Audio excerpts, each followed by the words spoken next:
December 4వ తారీఖున దత్తాత్రేయ జయంతి సందర్భంగా శ్రీమతి స్రవంతి గారి ఆధ్వర్యంలో దత్త హోమం సంప్రదించండి. నమస్కారం, వెల్కమ్ టు సుమన్ టీవీ. నేను గీతాంజలి. ప్రస్తుతం మనతో పాటు శ్రీచక్ర ఉపాసకులు, ప్రముఖ ఆధ్యాత్మికవేత్త శ్రీ మణికంఠ శర్మ గురువు గారు ఉన్నారు. వారితో మాట్లాడదాం. నమస్కారం గురుగారు. పరమేశ్వర అర్పణమస్తు. ఎంత సంపాదించినా చేతిలో చిల్లి గవ్వ నిలవట్లేదు. నెల 5వ తారీఖు 10వ తారీఖు జీతాలు వస్తున్నాయి. 15, 16వ తారీఖు కల్లా అయిపోతున్నాయి. ఏమన్నా ఖర్చు ఉంది అని అంటే కనుక ఖచ్చితంగా అప్పు తీసుకురావాల్సిందే. ఆ అప్పులు తీర్చడానికి మళ్ళీ అప్పులు చేయాల్సి వస్తుంది. ఈ ఆర్థిక ఇబ్బందులు ఇంకా ఎన్నాళ్ళు భరించలేకపోతున్నాం, ఏదన్నా మార్గం ఉందా ఆధ్యాత్మికంగా కావచ్చు అని అడుగుతున్నారు చాలామంది. ప్రశ్న ఇది. ఎంతోమంది ఎదుర్కొంటున్న వాళ్ళే. ఇక అంటే పేదలైతే ఇంక చెప్పక్కర్లేదు. మధ్యతరగతి వాళ్ళకు కూడా ఈ రోజుల్లో పెరుగుతున్న ఖర్చులు చూస్తే అదే అనిపిస్తోంది. అన్ని ఈఎంఐల మీద తీసుకోవటం, అవి తీర్చలేక ఇబ్బంది పడ్డం. ఎందుకంటే మళ్ళీ జాబులు కూడా ఖచ్చితంగా ఉంటాయా లేదా కూడా తెలియని పరిస్థితి, దేనికి గ్యారంటీ లేకుండా పోయింది. మరి ఇలాంటి టైంలో ఎలా అండి, మాకు దైవమే పరిష్కారం చూపించాలనే వాళ్ళు ఉంటారు. మరి ఆ పరిష్కార మార్గం తెలియచేస్తారా? భగవంతుడు కానీ, అదేవిధంగా మీరు చదువుకున్న స్కూల్స్లో కానీ, మాలాంటి జ్యోతిష పండితులు కానీ, మేము ముగ్గురుము కూడా దారి చూపించే వాళ్ళం మాత్రమే. మీరు చదువుకున్న తర్వాత గవర్నమెంట్ ఉద్యోగం నీకు వస్తుంది అంటారు, సర్టిఫికేట్ మీద రాసివ్వరు, ఓన్లీ సర్టిఫికేట్ ఇస్తారు. భగవంతుడు కూడా దారే చూపిస్తాడు. మనం ఏం అడుగుతామంటే, నాకు BMW కొనుక్కోవడానికి డబ్బులు కావాలి, నాకు ధనం కావాలి, నాకు 1,00,000 రూపాయలు కావాలి అంటావే కానీ అటు ఆ 1,00,000 రావడానికి మార్గం అడగవుగా. ముందు మార్గం అడుగు, ఆటోమేటిక్గా అమ్మవారి వెనకాలే వస్తుంది. అర్థమైందండి? మీ పిల్లాడు సైకిల్ అడుగుతాడు, ముందు తొక్కడం నువ్వు నేర్పుతావు. ఆడు అడిగాడు కాబట్టి ముందు మార్గం అడగండి. ఇప్పుడు అప్పులు పెరుగుతున్నాయి, ఏ విధంగా తగ్గించుకోవాలి అనే దాని గురించి మొదలెడతాం. అప్పులు పెరగడానికండి జాతకంలో దోషాలు ఉండటం వల్ల అప్పులు విపరీతంగా పెరిగే అవకాశాలు కలుగుతాయి. ఒకటి, ఎందుకు జాతకంలోనే వల్ల పెరుగుతాయి గురుగారు అంటే, ఆలోచన యుక్తానికి బుధుడు, అదేవిధంగా ఆర్థిక వ్యవస్థకు సంబంధించినటువంటి శుక్రుడు, ఈ రెండు వ్యవస్థల్లో కూడా కొంచెం ఇబ్బందులు కలిగిస్తూ నడుస్తూ ఉంటాయి. కోరికను అదుపు చేసుకుంటే డబ్బులు తగ్గుతాయండి. అర్థమైందండి? ఇప్పుడు ఏమవుతుందంటే, ఒక షాప్కి వెళ్ళి మనం వస్తువు కొందాం అనుకుంటాం, అదే 500 రూపాయలు ప్రైస్ ఉంటుంది. ఇప్పుడు వద్దులే తర్వాత కొనుక్కుందాం అనుకుని వచ్చేస్తాం. మళ్ళీ మీరు ఇంటికి వచ్చిన తర్వాత అలా ఫోన్ తీసేసరికి ఫ్లిప్కార్ట్లో అదే వస్తువు ఏం చేస్తాడంటే, 2 వస్తువులు 800 రూపాయలు పెడతాడు. మేమేం చేస్తాం, 500 ఒక వస్తువు, ఇదైతే 2 వస్తువులు వస్తున్నాయి 800 అంటే 300, 200 సేవ్ అవుతున్నాం. మనం అనుకుని 2 వస్తువులు కొంటాం. నీకు 2 వస్తువులు అవసరం లేదు, ఒక వస్తువే కావాలి నీకు, కానీ నువ్వు కొనేది 2 వస్తువులు. అవండి 800 రూపాయలు అయింది. ఆడు మళ్ళీ ట్యాక్స్ అంటాడు, GST అంటాడు, మొత్తం మీద అలా కలుపుకొని దగ్గర 878 రూపాయల దగ్గర అవుతుంది. నువ్వు అదే 500 రూపాయలు కొనుక్కుని ఆగిపోతే నీ ఇంట్లో ఒక వస్తువు ఉంటుంది, 842 రూపాయలు, 340 రూపాయలు సేవింగ్లో ఉంటావు. ఈ ఆలోచన ఎక్కడిది? నీ మనసులో నీ ఆలోచన నువ్వు కంట్రోల్ చేయాలి. అందుకే ఏం చెప్తామంటే, మీరు ఎప్పుడైనా సరే ఈశ్వరుడి యొక్క ప్రతిమ చూస్తే ఈశ్వరుడి యొక్క ఎడమ చేతిలో లేడి ఉంటుంది. చంద్రుడు మనసుకు సంబంధించేవాడు, కంట్రోల్ చేయడానికి. నా మనసు లేడీలో అటు ఇటు పెరిగి చికాకుల మీద చిరాకుల మీద తిరుగుతుంది, ఈశ్వర వాటిని అదుపు పట్టుకోవయ్యా అని చెప్పడానికి ప్రతీకగా ఈశ్వరుడు ఎడమ చేతిలో లేడి ఉంటుంది. ఉత్సవమూర్తుల్లో, ఈశ్వరుడు యొక్క ఉత్సవమూర్తులు ఏ దేవాలయంలో లేడు ఉంటుంది. అర్థమైందండి? ఇది కారణం. ముందు మనం మన యొక్క స్థితిని మార్చుకొని మన ఆలోచన విధానాన్ని మార్చుకోవాలంటే నీ జాతకంలో చంద్రుడిని, అదేవిధంగా బుధుడిని, శుక్రుడిని, ఈ 3 స్థానాలను ఆచరించుకోవాలి.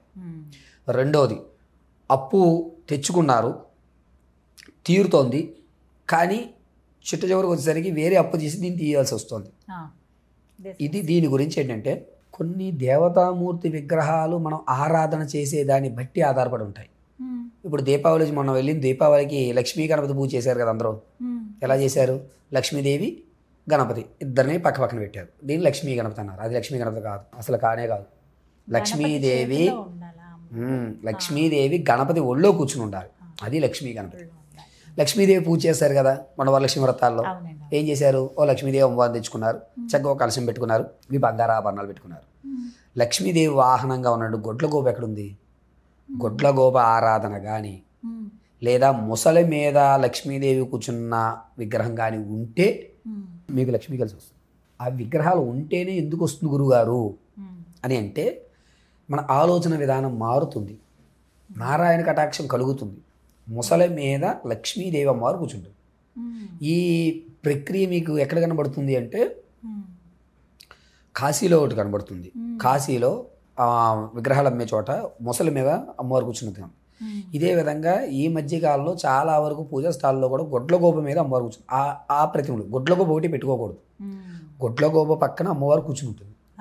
ఇలా ఉన్నటువంటి లక్ష్మీదేవిని ఆరాధన చేయడం వల్ల మనం తెచ్చిన అప్పు తీరుతూ ఇంకొక అప్పు చేయకుండా అవకాశం ఉంటుంది. ఇది లెక్క. ఇప్పుడు ఏం చేస్తాడంటే 1 లక్ష రూపాయలు అప్పు తెచ్చాడు. ఈ అప్పుకి తీర్చుకోవడానికి ఇబ్బంది అయిపోయి ఇంకొక చోట 1,20,000 రూపాయలు అప్పు తెచ్చి 20,000 రూపాయలు ఇంట్రెస్ట్ ఇక్కడ పెరుగుతుంది. ఇవి జరగవు. గొడ్లగోప మీద ఉన్నటువంటి లక్ష్మీదేవి విగ్రహాన్ని ఆరాధన చేస్తే ఇది జరగదు.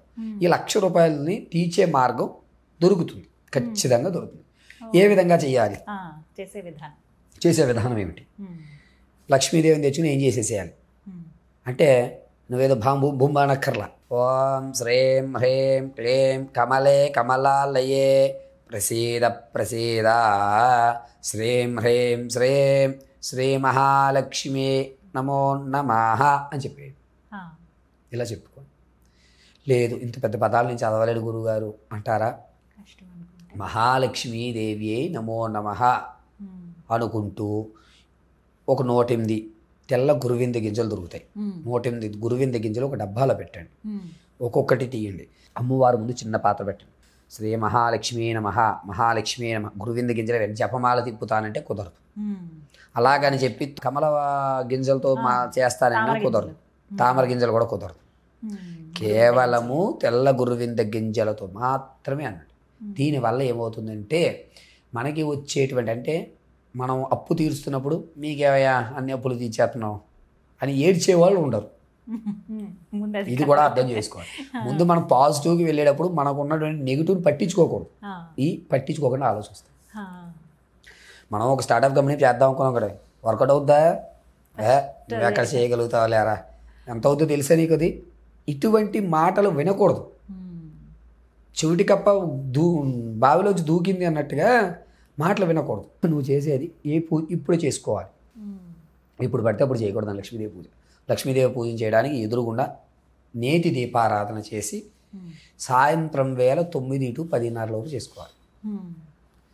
9 to 10:30 ఎర్రటి వస్త్రం పెట్టుకుని చక్కగా అట్లా వేస్తూ మీరు మహాలక్ష్మి నమః అంటే వేసుకుంటూ ప్రతిరోజు ఉదయం సాయంత్రం కనకదార స్తోత్రాన్ని ఇంట్లో పెట్టండి.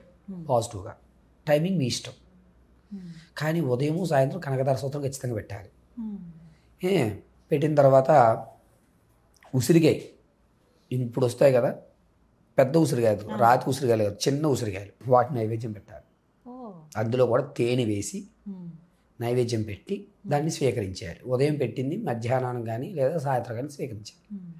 ఇంటి ముందు ముగ్గు వేసి చాలామంది వాటిలో పువ్వు రేకులు వేస్తారు. పువ్వు రేకులు వేయకండి, కాస్త పసుపు కొంచెం వేయండి అంతే.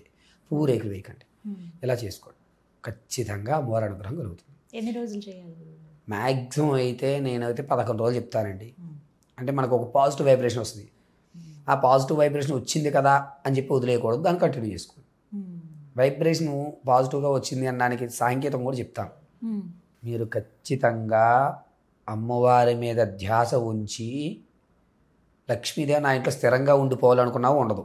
అది చెప్తున్నాను, క్లియర్గా చెప్తున్నాను. ఎందుకంటే చాలామంది నా దగ్గరకు వచ్చి అదే అడుగుతారండి, గురుగారు మీరు ఏం చేసినా సరే అని లక్ష్మీదేవి మా ఇంట్లో స్థిరంగా ఉండిపోవాలండి అని ఒక ఆయన చదువుతాడు. ఈలో ఇంకొక ఆయన వచ్చి అదే అడుగుతాడు.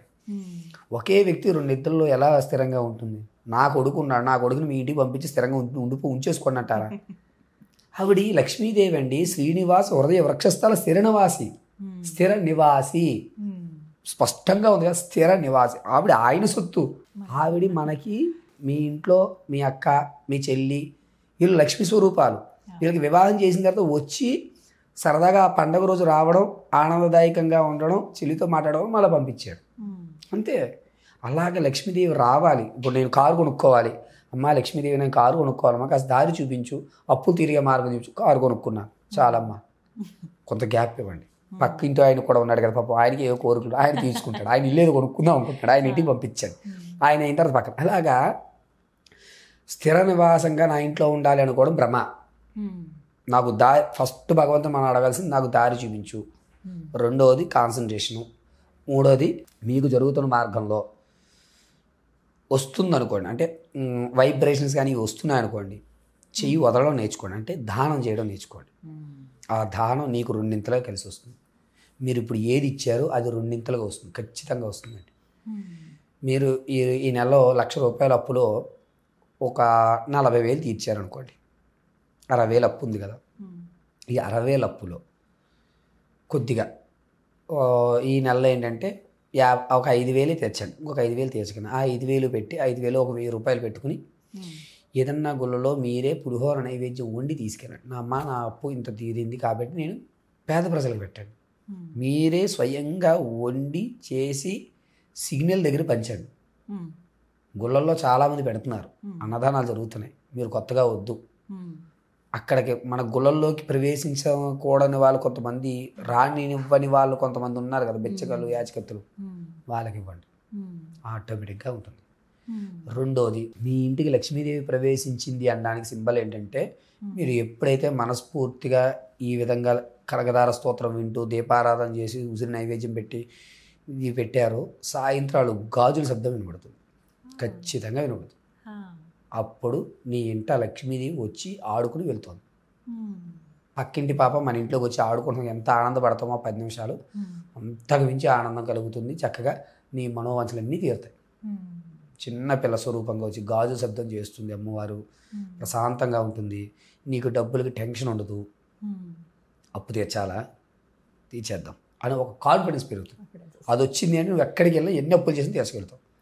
ఆ కాన్ఫిడెన్స్ సంపాదిస్తుంది. 11 రోజులు ఒకటి ఖచ్చితంగా చేసుకుంటే ఖచ్చితంగా పరిహారం. గురుగారు ధన్యవాదాలు. పరమేశ్వర అర్పణమస్తు.